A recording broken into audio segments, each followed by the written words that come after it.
Hey, what's going on, friends? It's Barry E. Knight. I want to take this time to welcome you to the leadership class coaching session. Listen, before I get into today's teaching, do me a favor and subscribe to our YouTube channel. That way you know when new videos like this are coming out. I'm very excited about today's teaching. I'm going a little bit into my faith just to start out the conversation and to build on a principle. Please do not stop the video. Don't exit out of here. Watch till the end. I promise you what I'm going to share is going to be powerful. It's going to be transformational for you as a leader and in your leadership. So I want to talk about a biblical principle. And again, do not turn off the video. Please give me an opportunity to share this. So I want to start off with this story. I do have some notes here that I'll be looking down at my computer, sharing some principles and some thoughts with you. But I want to talk about this story in the Bible. And this story is about Jesus. And Jesus, again, don't hang up, don't stop the video. Just hear me out. I think this is going to be a really powerful principle and some tools in here that I'm going to share. But anyways, Jesus shows up on the scene and he's beginning his journey to doing what he's doing. He goes to recruit a team. That's his focus. I have to recruit a team. So again, paralleling this particular story with your leadership. So the story of Jesus, I'm going to parallel it to your leadership and bring some concepts that I think are important. So Jesus needs to build a team to help him execute this vision. You need a team, the right team. As Jim Collins says, you have to learn how to get the right people on the bus, the wrong people off the bus, then get the right people in the right seats so that you can move toward your vision faster, more effectively. So that's what we're really talking about. So Jesus had to build his team. And so he goes to a group of guys and he says this statement. This is what we're building on right here. He says, "Follow me, and I will make you fishers of men." Again, I'm not here to convert nor proselytize anyone, just sharing this story as a principle. He says, "Follow me, and I will make you fishers of men." Once again, Jesus has a statement to this group of guys that he's recruiting to come on his team to help with this big, huge vision and for him to fulfill his purpose as he's on earth. He says, "Follow me, and I will make you fishers of men." Now, folks, I believe this is absolutely the highest. It is the ultimate level of leadership. It is the highest we can wish, hope, try, put effort into ascending to. The ultimate level of leadership is when you, as the leader, can go to your team and say, "Follow me, and I will make you." I want you to think about that. Think about what you would have to see and what you would have to know to be that convicted, to go to your team. Think about your team. Think about you. Think about your vision and the organization that you're leading and where you want to take your organization, your church, your company, whatever it is you're leading. I want you to think about that and think about and imagine rather you going to your team and saying, "Team, I have a vision. Follow me, and I will make you blank." You fill in the blank, whatever that blank is for you. If you follow me, I'm going to make you. Now, that almost sounds arrogant, right? It sounds bombastic, braggadocious. It sounds like you're full of yourself to say something like that. You're probably thinking that right now, "Barry, why would I ever say that to my team? That is so arrogant." And my friend, listen, it's not arrogant. It's revelation. That's the difference. The person who doesn't have revelation would not be able to say that, would not be able to go to his or her team and say, "Listen, I have this vision." In other words, you've been somewhere that they haven't been yet. You've spent time in the future. You saw something that they haven't seen. You know something that they don't know. And so that vision is reverberating within your spirit. You know that this is where we're supposed to go.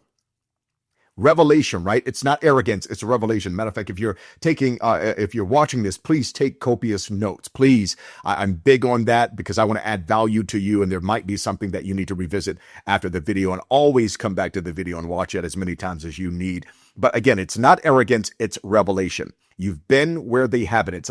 It's like what I talk about, the spirit of leadership. If you've read my book, or if you have my book, The Gift Called Leadership, the first chapter is the spirit of leadership. And that definition is the convicting power that moves us to say yes to the vision, to the work, and to the risk of making things remarkably better for others. So that's what it is. You have revelation. You've said yes to the vision. You've said yes to doing the work necessary to get to the vision. And you've also said yes to the risk of doing whatever you need to do, taking the risk, the highs and the lows, right? The ins and the outs of what it takes to do the work, the risk to get this vision done. You're all in. You've been where they haven't been. I want to ask you a question. And if you've watched any of the coaching sessions with me before, you know this is a coaching session. So I ask questions, and there's 3 questions that I want to ask you. And again, I want you, if you would like to pause the video to kind of contemplate and really think about your answers. So number 1 question is, what do people get by following you? I want you to think about that. Again, pause the video if you need to.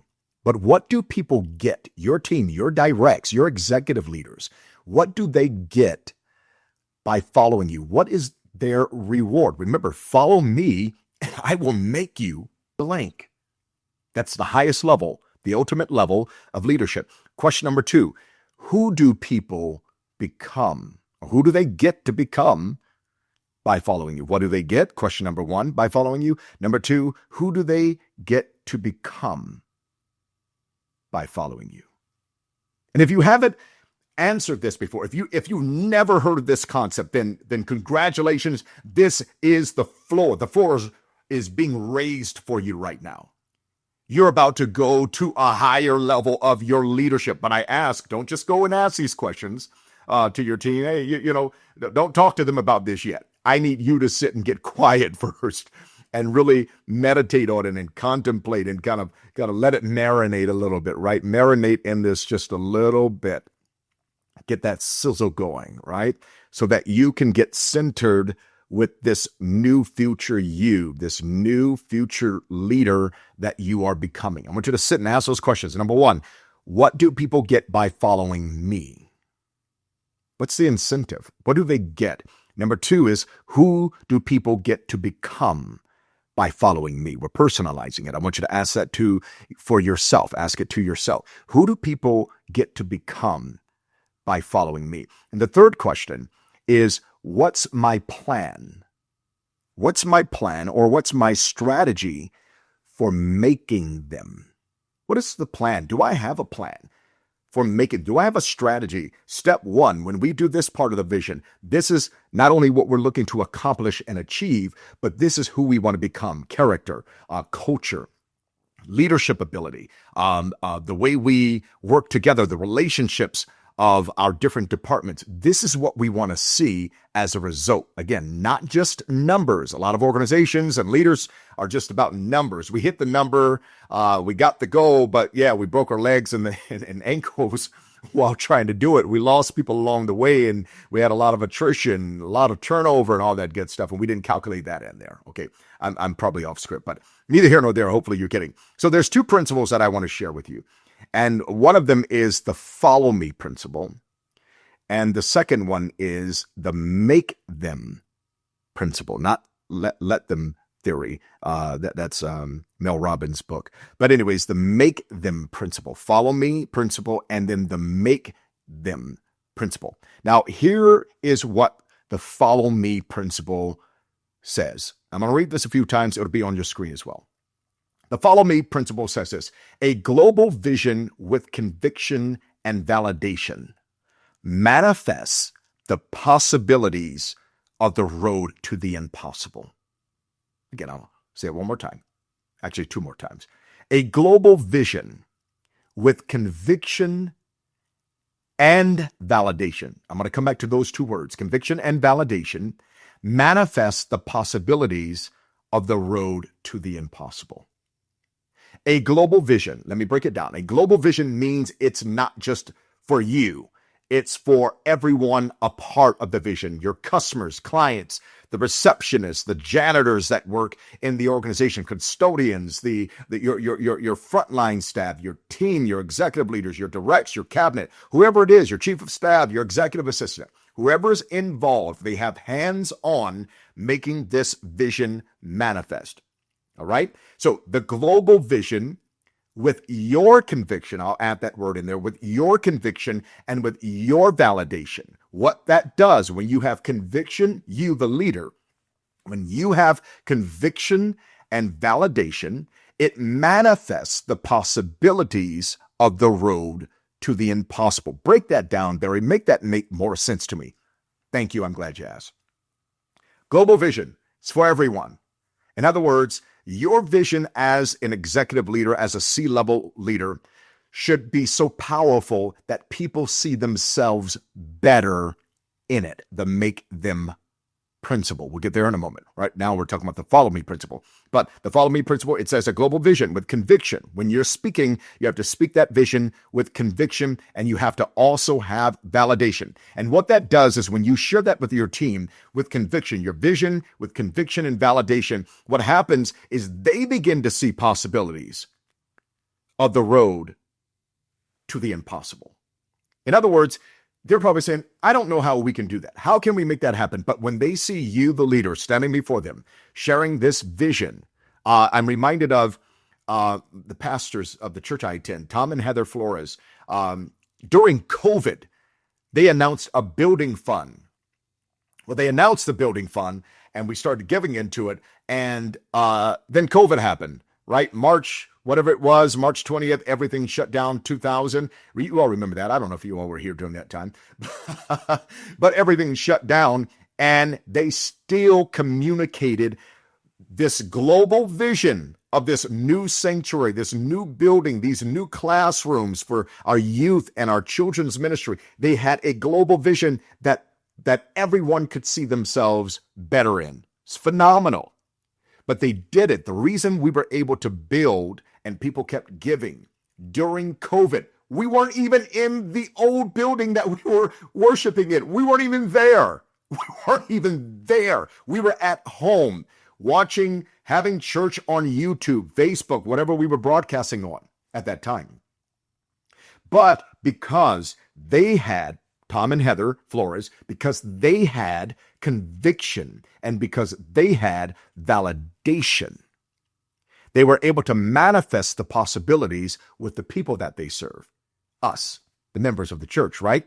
So that we could see the possibilities of a road to the impossible.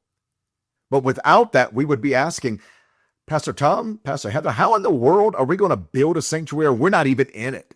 We may not even see it. We don't even know what this COVID-19 thing really is and what the ultimate impact is going to be on us and our families. We're concerned about our children and school and education and finances and people losing jobs and getting sick and people in our families dying. And all of this is going on.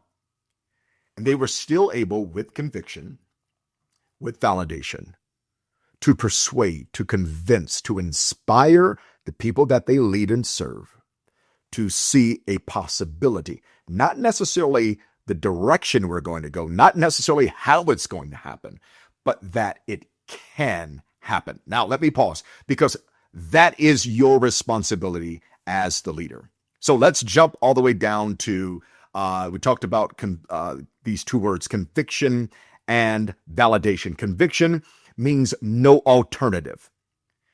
When you have conviction of your vision, you cannot have a plan B. If in order to really gain the trust and the buy-in and get people enrolled to the vision, that big, huge, ooga booga, God-sized vision that you have to take your organization from here to here, from here to here, whatever way you're taking it. The only way that people can do that is you have to have conviction. And when you have conviction, there is no plan B. The moment you have options, you lessen, I'm reading this right here, you lessen the vision's credibility. As a matter of fact, you lessen your leadership credibility with your team, and you give them permission to take the lower road. Let that sit with you a little bit. I've been talking a lot, so I'm going to pause a little bit. but you give them permission to reduce performance.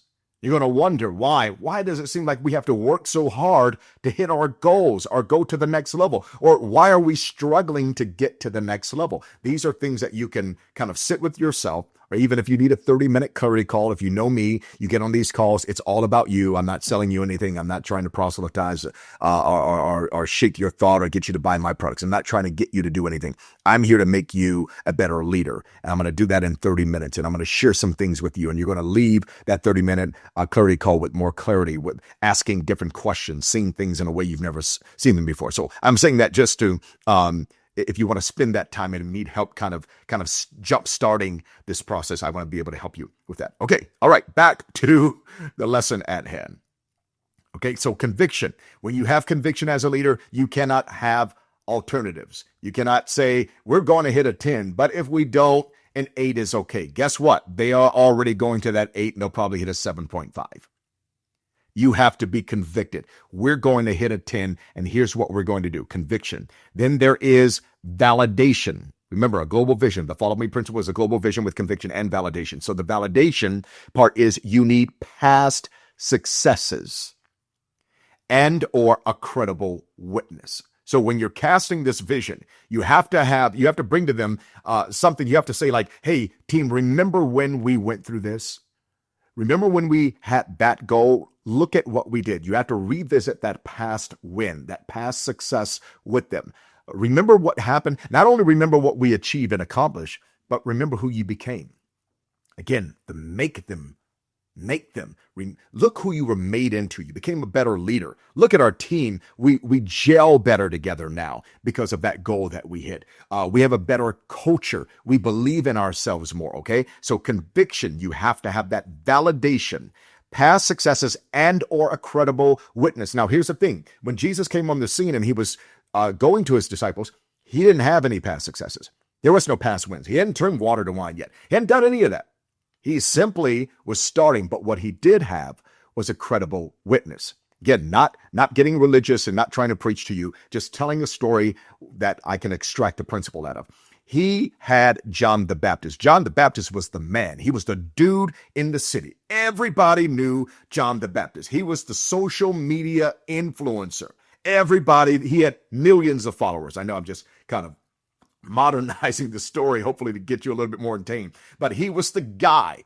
And then John the Baptist said, no, you guys are following me. You need to follow Jesus. He's the man. He's the dude that you need to follow. As a matter of fact, everything I was doing was just setting him up for what he's called to do. He had validation. So when you're communicating your vision and you're enrolling people and getting them, you're saying, follow me, I will make you. When you're doing that, you have to have, again, you have to have that conviction and you have to have validation. Validation means you need past successes that you share with them and or you need credible witnesses. In other words, people to speak for you, people who can validate you, who can vouch for you, who can basically write a check for you.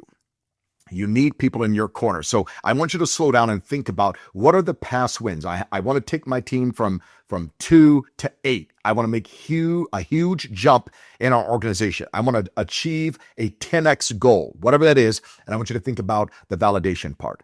Just think about it. What have we done? What have we accomplished?